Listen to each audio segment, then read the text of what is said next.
Hello बच्चों, हमने पिछली क्लास में शब्द के भेद पढ़े थे। पिछली क्लास में हमने व्युत्पत्ति के आधार पर यानी कि बनावट के आधार पर शब्दों के भेद जाने थे। अब की क्लास में उसके सेकंड नंबर पर उत्पत्ति के आधार पर शब्दों के भेद। उत्पत्ति के आधार पर शब्दों के 4 भेद हैं। कौन कौन से हैं देखते हैं। पहले तत्सम शब्द, जो शब्द संस्कृत भाषा से हिंदी में बिना किसी परिवर्तन के ले लिए गए, यानी बहुत सारे शब्द ऐसे हैं जिनमें कोई परिवर्तन नहीं किया गया और वो संस्कृत से सीधे हिंदी में ले लिए, उनको हम तत्सम शब्द कहते हैं। जैसे अग्नि, क्षेत्र, वायु, रात्रि, सूर्य, ये सारे शब्द संस्कृत के हैं जो ज्यों के त्यों हिंदी में ले लिए गए। इन शब्दों को तत्सम शब्द कहा जाता है। दूसरे नंबर पे तद्भव शब्द, जो शब्द रूप बदलने के बाद संस्कृत से हिंदी में आए वे तद्भव शब्द कहलाते हैं। यानी कि जिन शब्दों को थोड़ा बहुत बदल के हिंदी में ले आए, उसका दूसरा अर्थ लेके हिंदी में लेके आगे, उन शब्दों को तद्भव शब्द कहते हैं। जैसे आग, आग शब्द संस्कृत के अग्नि शब्द से बना। हालांकि हम अग्नि को भी हिंदी में ज्यों का त्यों यूज करते हैं, लेकिन एक शब्द आग भी हम इसका प्रयोग करते हैं। खेत, खेत को भी हम हिंदी में यूज करते हैं, जो संस्कृत के क्षेत्र का शब्द है।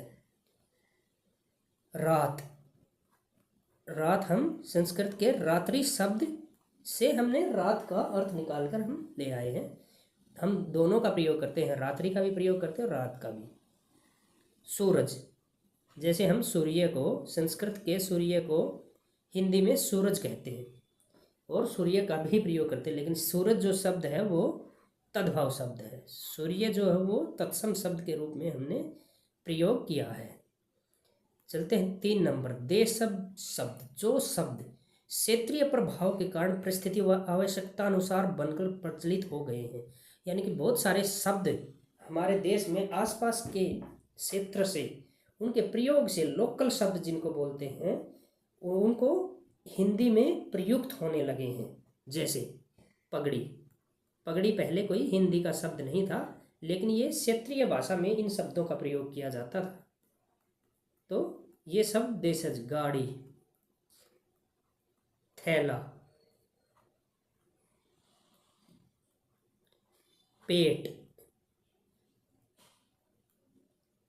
खटखटाना आदि ये शब्द ऐसे हैं जो लोकल भाषाओं, जो वहाँ की भाषाएं थी, उनमें प्रयोग हो रहे थे और उनको ज्यों का त्यों हिंदी में प्रयोग होने लगा। तो इनको देशज शब्द, जो अपने ही देश में, अपने ही आसपास के माहौल से हमने प्रयोग किए हैं, वे देशज शब्द कहलाते हैं। विदेशी या विदेशज शब्द, जो शब्द विदेशी भाषाओं से लिए गए हैं, विदेशी जातियों के संपर्क से उनकी भाषा के बहुत से शब्द हिंदी में प्रयुक्त होने लगे हैं।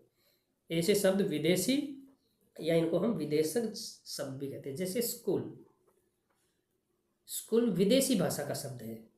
हमारा क्या है? विद्यालय। हिंदी का जो है विद्यालय है, लेकिन हम स्कूल का भी प्रयोग करते हैं। अनार, आम, कैंची, ये शब्द विदेशी भाषाओं के शब्द हैं जो हमने आजकल हिंदी में प्रयोग करने लगे हैं। Police, telephone,